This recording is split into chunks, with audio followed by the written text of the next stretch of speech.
Juan contempla la visión que continúa el drama iniciado en Apocalipsis 12. El dragón, símbolo del paradigma rebelde que desde Génesis se opone a Dios, permanece sobre la arena del mar, dominando la conciencia humana y buscando someter nuevamente al pueblo redimido.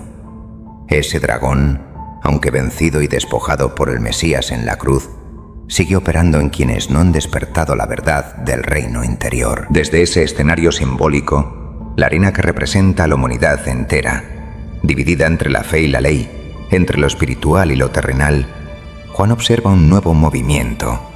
Del caos profundo del mar emerge una bestia. Esta bestia no es un monstruo literal, sino la manifestación histórica y espiritual de la rebelión humana. Surge desde lo más oscuro de la naturaleza caída, como Nimrod, como Babilonia, como el Israel disperso que se hizo un nombre en el exilio. Sus 7 cabezas representan sistemas de pensamiento y reinos que a lo largo de la historia han sido moldeados por la distorsión de lo santo. Sus 10 cuernos, coronados, simbolizan la totalidad de los poderes terrenales que operan bajo ese paradigma. Sobre esas cabezas descansa un nombre blasfemo, expresión de un carácter que pretende ocupar el lugar de Dios en la conciencia humana. Juan describe a la bestia con rasgos tomados de Daniel, ágil y astuta como un leopardo, firme y aplastante como un oso, y con una boca de león que ruge con autoridad y dominio. Es una combinación de poderes que actúan con rapidez, fuerza y capacidad de influir y someter. Esta imagen revela cómo la rebelión espiritual se encarna en estructuras humanas, gobiernos, imperios, sistemas económicos, culturales y mediáticos que moldean la mente de las naciones. El dragón le entrega a esta bestia su poder, su trono y su autoridad, lo que significa que la conciencia humana, cuando se rinde al ego, al orgullo y a la mentira, se convierte en el trono donde ese espíritu rebelde gobierna. Juan observa entonces que una de las cabezas de la bestia aparece herida de muerte, como un reino que fue derribado por su propia altivez, tal como Nabucodonosor en Daniel 4. Sin embargo, esa herida es sanada, y la restauración de ese antiguo poder provoca asombro en toda la tierra. La humanidad, representada por G, la dimensión terrenal del ser humano, se maravilla ante el resurgimiento de ese sistema y lo sigue, aprobando su reinado. Este asombro no es inocente. Es la fascinación de una conciencia que, desconectada de la verdad, se deja seducir por promesas engañosas y por la ilusión de poder. Finalmente, Juan ve cómo la humanidad no solo sigue a la bestia, sino que adora al dragón que le dio autoridad. Adorar significa reconocer, someterse, obedecer. Así los moradores de la tierra, aquellos cuyo carácter no ha sido inscrito en la vida del Cordero, entregan su voluntad a ese sistema, creyendo sus mentiras y aceptando su dominio. La pregunta que pronuncian revela la profundidad del engaño.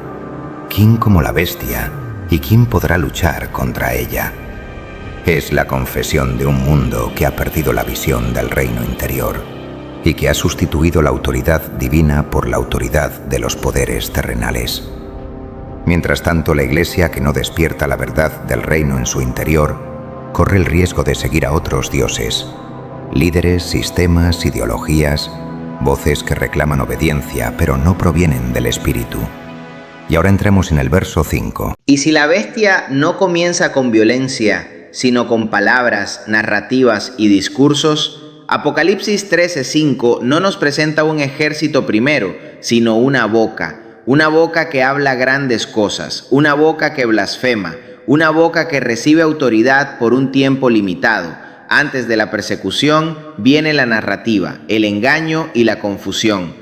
Antes del dominio visible viene la redefinición invisible, la programación del alma. Este verso nos revela algo inquietante. El conflicto final no comienza en el campo de batalla, comienza en el lenguaje, comienza en la redefinición de nuestra fe. Hoy vamos a desentrañar qué significa que se le dio boca, qué implica la blasfemia en su dimensión ontológica, qué representa el período de 42 meses y cómo este patrón no es futurista solamente, sino una dinámica que viene forjándose desde el principio de la creación, porque la bestia no empieza conquistando territorios, Empieza conquistando conciencias. El Apocalipsis no es un mensaje aterrador para el futuro, es un mapa de la caída del ego. Apocalipsis significa revelación. La revelación de las intenciones del corazón humano es un camino a la ascensión y al despertar interior. Pocas palabras han sido tan malentendidas como en Apocalipsis. Para la imaginación colectiva significa destrucción, castigo, fin del mundo, caos definitivo. Multitudes han sido educadas para temerla, como si fuera el anuncio de una catástrofe inevitable enviada por un Dios colérico. Pero si vuelves al origen del término, descubres algo muy distinto. Apocalipsis no significa exterminio, sino quitar el velo, revelar lo que está oculto, mostrar lo que siempre estuvo allí, lo que la mente no era capaz de ver. El Apocalipsis no es, en su fondo más profundo, el fin de la creación, sino el fin de la ilusión. No es el derrumbe del universo, sino el derrumbe del ego como centro falso de la vida. Ya vimos el resumen de los versos del 1 al 4. El propósito de este resumen es para que usted entre en contexto de lo que vamos a explicar en la primera parte del estudio de hoy, que es la continuidad del estudio de Apocalipsis 13. Póngase cómodo o cómoda en un lugar sin distracción. Busque una taza de café y empiece a formarse teológicamente. Hoy usted va a aprender a interpretar uno de los libros proféticos más enigmáticos de toda la Escritura, Apocalipsis o Revelación. El estudio de hoy es titulado La boca que habla grandes cosas, parte 1. Apocalipsis 13:5. Dice Apocalipsis 13:5. También se le dio boca que hablaba grandes cosas y blasfemias, y se le dio autoridad para actuar 42 meses, 3 años y medio. El estudio que iniciamos hoy está basado en este solo verso. ¿Por qué?, preguntará usted. Porque este verso 5 condensa 3 claves del capítulo 13. La primera clave es la boca, que es lo mismo que logos, propaganda, encantamiento. Segunda, la blasfemia o redefinición de lo sagrado. Tercera, el tiempo profético, 42 meses, que es un ciclo limitado, no infinito. Vamos a desentrañar estas 3 claves una por una y discernir el mensaje oculto en ellas, ya que estas 3 claves están intrínsecamente ligadas a la iglesia. Esta revelación, desde el inicio hasta el fin, gira alrededor de la iglesia. Aunque muchas de nuestras congregaciones no aceptan que lo que aquí se revela tiene que ver con la iglesia. Muchas congregaciones sacan la iglesia a partir del capítulo 4 porque se les ha vendido una falsa interpretación de que ella no enfrentará el periodo de la gran tribulación y que el Señor la va a sacar y llevarla al cielo antes de que esto ocurra. Esa falsa interpretación la vamos a desenmascarar en este estudio. Vamos a revelar la falsedad de esa teoría y traerle la verdad que la Escritura revela en cuanto a la manifestación o la glorificación de la identidad de Jesús en nosotros. Por tanto, despójese de su teología, póngala a un lado y escuche con atención. Antes de empezar, quiero informarles que el estudio de hoy lo vamos a dividir en 2 videos, uno seguido del otro. Cada minuto y cada segundo está lleno de revelaciones tocante a la iglesia. Mire este video completo porque no se arrepentirá de hacerlo. Dice Juan que se le dio boca. Aquí encontramos revelado el poder de la palabra como hechicería. En Apocalíptica, boca no es anatomía, es órgano de emisión de realidad. ¿Qué significa órgano de emisión de realidad? Preparen sus corazones porque lo que viene de ahora en adelante no es la teología tradicional, sino la teología espiritual, del alma, del corazón. En términos sapienciales y simbólicos, un órgano de emisión de realidad es la facultad interna desde la cual el ser humano proyecta, interpreta y manifiesta su mundo. No es un órgano físico, sino una función de la conciencia. Dicho de otra manera, es la parte de ti desde donde sale la realidad que experimentas. ¿Cómo podemos entender esto espiritualmente? En la tradición bíblica y espiritual, la realidad que vivimos no es solo externa, es una emanación de la conciencia. Jesús lo expresa claramente cuando dice, del corazón salen los pensamientos. Según tu fe te sea hecho. El corazón en la Biblia no es emoción, es el centro de la conciencia, el lugar donde se forma la percepción y desde donde se emite la realidad que luego vivimos. Por eso, en este lenguaje, el corazón es un órgano de emisión de realidad. La mente es un órgano de emisión de realidad. La palabra es un órgano de emisión de realidad. La voluntad es un órgano de emisión de realidad. Cada uno de ellos proyecta hacia afuera lo que está dentro. En términos más filosóficos, un órgano de emisión de realidad es la estructura interna que da forma a lo que percibes, el filtro que convierte lo espiritual en experiencia concreta, el punto de origen desde donde interpretas, decides y actúas, el centro creador desde donde se manifiesta tu mundo interior hacia el exterior. No es que tú inventes la realidad, sino que tu conciencia determina cómo la vives, cómo la lees y cómo respondes a ella. Es por esto por lo que estamos viendo que la bestia no domina primero con armas, domina con narrativa, con lenguaje, con reconfiguración de significados, reconfiguración del alma, de la conciencia de toda la humanidad. Esto no es algo de los últimos tiempos. De hecho, el control del órgano de emisión de realidad, la conciencia, empieza en Génesis 11, la Torre de Babel. La información que llega a nosotros, entiéndase, noticias, historias, políticas, salud, guerras, etc., es manipulada. Es información intencionalmente estructurada con el objetivo de fragmentar las conciencias, confundirnos, crear incertidumbres, crear miedo. Porque el dragón sabe que una mente fragmentada, creyendo todo lo que ve y oye, crea dependencia del sistema. Eso es Babilonia actuando e influyendo las conciencias. Y el Señor manda a salir a su pueblo de ese sistema babilónico cuyo objetivo es destruir nuestra fe. Y Juan nos dice que nuestra fe es la que vence al mundo. Y el mundo significa el sistema de pensamientos babilónicos. Si la bestia logra fragmentar, dividir el reino en nosotros, no prosperaremos como reino. Ese reino en nosotros es nuestro sistema de pensamientos, la mente de Cristo o el Espíritu Santo. Santo significa pensamiento puro, sin fragmentar, sin mezclar. No lo digo yo, lo dijo Jesús. Un reino dividido no prospera. Esa es mi insistencia en todos los estudios, a permanecer unidos en mente, alma y corazón. Vamos ahora a analizar esta boca en los siguientes conceptos. La boca como arquetipo espiritual. La boca es el ministerio del sistema, su teología, su filosofía, su educación, su publicidad, su liturgia secular. La bestia habla para programar las mentes por medio de sus más poderosos instrumentos como Hollywood, la TV, redes sociales, juegos, deportes, entretenimientos, música, etcétera, etcétera. Todo eso viene del Imperio Romano, pan y circo. Vamos ahora a la boca como tipología bíblica. En Daniel 7, el cuerno pequeño tiene boca que hablaba grandes cosas. Apocalipsis está dialogando directamente con ese patrón. Imperio, más propaganda, más persecución. Daniel 7 es el molde, Apocalipsis lo expande.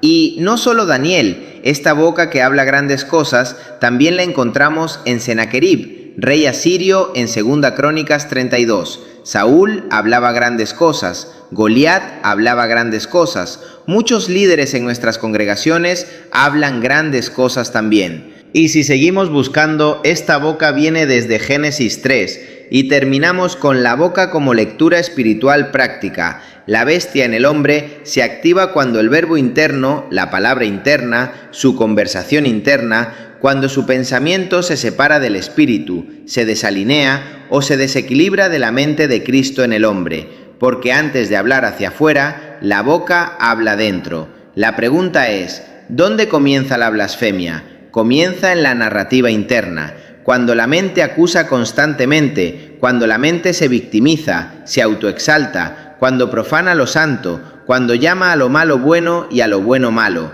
Ahí la bestia tiene boca. La boca se vuelve creadora de confusión, exagera, grandes cosas, seduce, justifica, acusa, divide. Hablamos de una desconexión o desalineamiento de la voluntad divina. Y quiero hacer un paréntesis aquí. En una clase bíblica tuvimos una discusión con relación al retorno de Jesucristo. Preguntaron, ¿la iglesia enfrenta o no enfrenta la gran tribulación? Mi respuesta fue, de acuerdo con la Escritura, la iglesia sí enfrenta la gran tribulación. Y un hermano, un líder en esa congregación, dijo lo siguiente: hermanos, hay 3 posturas diferentes en cuanto a ese tema. Yo siempre enseño, dice el líder, las 3 posturas y usted escoge según su creencia. Esa respuesta causó dolor en mi corazón al ver la confusión que hay en muchas congregaciones. Enseñar varias posturas teológicas para que el creyente escoja no es una enseñanza bíblica, porque está promoviendo confusión. Cuando lo que hablamos o enseñamos confunde, la bestia se activa en nosotros. El maestro que no encarna la verdad solo informa, no transforma. Babilonia significa confusión, división, fragmentación. Tanto el líder como los alumnos están siendo influenciados por la bestia, por Babilonia. Cuando el Señor llama a salir de Babilonia, no se refiere a una localidad, se refiere a un estado de conciencia confundido, fragmentado. No hay coherencia en él. La bestia se activa en el hombre cuando su conciencia está fragmentada, confundida. Cierro el paréntesis. La bestia también se activa cuando el rigor o geburá se separa de la misericordia o gesed. Cuando esto sucede, el juicio se activa en el hombre. Ese juicio es la ley exigiendo alineamiento y equilibrio. Entonces concluimos que la bestia se sostiene por discurso. Cuando un pueblo pierde discernimiento, la boca gobierna su conciencia. Y esto fue lo mismo que experimenté en ese estudio bíblico.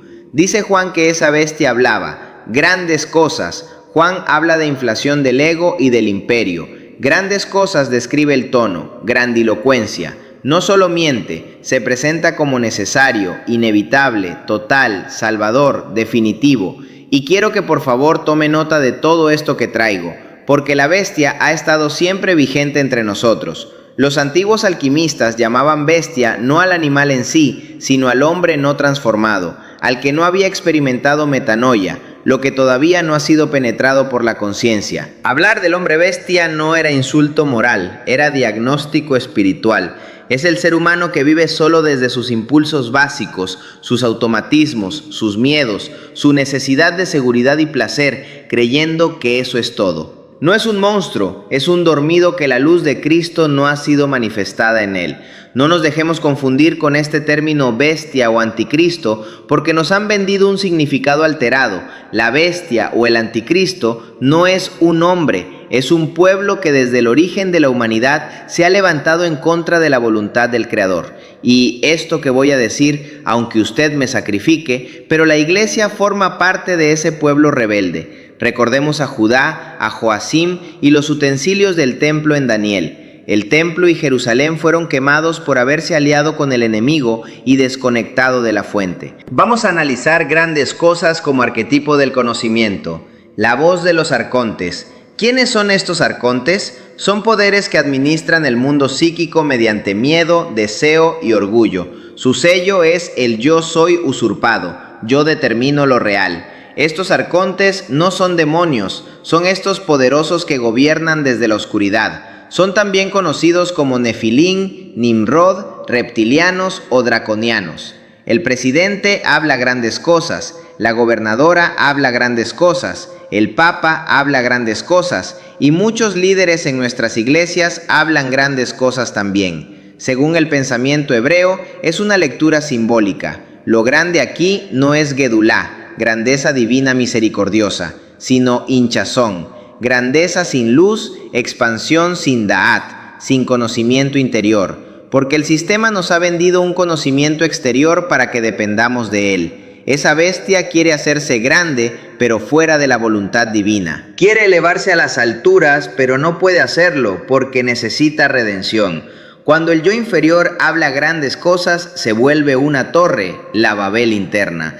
Lo primero que cae en Babilonia es el lenguaje sencillo del espíritu, y por sencillo, entiéndase, un lenguaje unificado, puro, fiel e íntegro. Un lenguaje no fragmentado, sino unificado, coherente. Cuando la Escritura habla de Espíritu Santo, se refiere al pensamiento santo, el pensamiento puro, equilibrado, alineado a la voluntad divina. Aquel pensamiento que alcanza el objetivo divino. El lenguaje o el espíritu de Babilonia es fragmentado, confuso e incoherente. Por tanto, no puede alcanzar el objetivo divino. Dice Juan que esta bestia hablaba blasfemias. La blasfemia no es solo insultar al primogénito de Yahweh, es profanar el significado de la identidad, del carácter, del primer pensamiento de la fuente creadora. Blasfemia aquí es más profundo que una mala palabra, es redefinir lo santo, desacralizar el uno, fragmentarlo y luego coronar lo profano, lo fragmentado,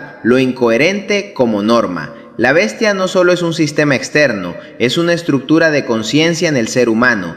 Y quiero que todos ustedes que me oyen pongan atención a lo que digo. Todo esto que Juan nos está describiendo de esta bestia no podemos considerarlo ligeramente. Esto es importante porque habla del ser humano y nosotros, la Iglesia, estamos ahí. Ahora bien, teológicamente, blasfemar es atribuir a Dios lo que proviene de la bestia o atribuir al hombre bestia lo que pertenece a Dios. Es una inversión, llamar luz a las tinieblas y tinieblas a la luz. Esta inversión ha existido siempre, pero en estos últimos tiempos esta inversión ha estado aumentando y arrastrando todas las características de esa bestia a través de los tiempos.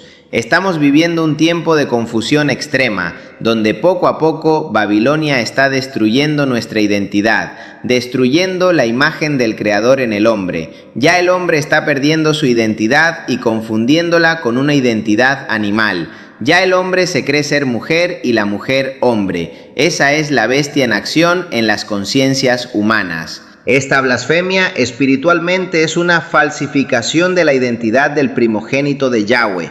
No siempre se dice contra Yahweh, a veces se dice en la identidad del primogénito de Yahweh. Eso es lo más peligroso, cuando lo bestial se viste de altar. Hablamos de una blasfemia como arquitectura doctrinal. La blasfemia no es solo una ofensa verbal, es una cosmovisión alternativa que desplaza el trono del primogénito en el ser humano. Ese trono del primogénito es la mente de Cristo, el sistema de pensamiento del reino, el Espíritu Santo, las nuevas lenguas que nos identifica como creyentes. Es el mismo sentir de Cristo en nosotros, una nueva forma de hablar en fe, alineada con voluntad divina para nosotros. Si usted tiene oído para oír, oiga lo que el Espíritu dice a la Iglesia. Ponga atención a esto y ponga su teología a un lado. Vamos ahora a la historia. En el contexto imperial del siglo I, Roma, el emperador reclamaba títulos divinos: Kyrios, Señor; Soter, Salvador; Divi Filius, Hijo del Dios. Eso es blasfemia estructural, atribuir a la bestia lo que pertenece al Cordero, al primogénito, porque si lo analizamos teológicamente, Cristo el primogénito es logos, instrucción, sabiduría y mandamiento, algo que la bestia quiere imitar. ¿Qué hace la bestia? La bestia crea un anticristo. Cristo revela al Padre, la fuente de vida, alineamiento y coherencia. La bestia revela al ego imperial, desalineamiento e incoherencia, al ego creyéndose Dios sobre todas las cosas. Es una liturgia política y espiritual. Es blasfemia como inversión de valores. En Isaías 5:20 se denuncia: «Ay de los que llaman bien al mal y mal al bien». La blasfemia apocalíptica no siempre dice Dios no existe. Por lo contrario, te permite tener tu Dios y tus ideales, siempre y cuando no sean puestos sobre la bestia. Lo más peligroso de esta blasfemia es cuando dice esto es progreso, cuando es deshumanización. Esto es libertad, cuando es esclavitud. Esto es espiritualidad, cuando es narcisismo. La blasfemia moderna es redefinir el bien, redefinir significado, redefinir lo malo. Estos arcontes gobiernan mediante la ignorancia del pueblo, mediante el miedo infundido por ellos mismos en la humanidad, mediante la distorsión de significados e información. Estos arcontes no crean realidad, la impostan. La blasfemia es una impostación, una construcción artificial, falsa, maquillada del ser. El ego se apropia del trono del espíritu, se apropia, como dijimos al principio, del órgano de emisión de realidad, esa facultad interna desde la cual el ser humano proyecta, interpreta y manifiesta su mundo. No es un órgano físico, sino una función de la conciencia. Ahora bien, esta blasfemia psicológica y espiritualmente es igual al pensamiento que rompe la imagen divina en mí y en el prójimo. Si el hombre es imagen, blasfemar también es degradar al humano a cosa, número, mercancía o enemigo absoluto. Y hay una señal bien importante que todos debemos conocer.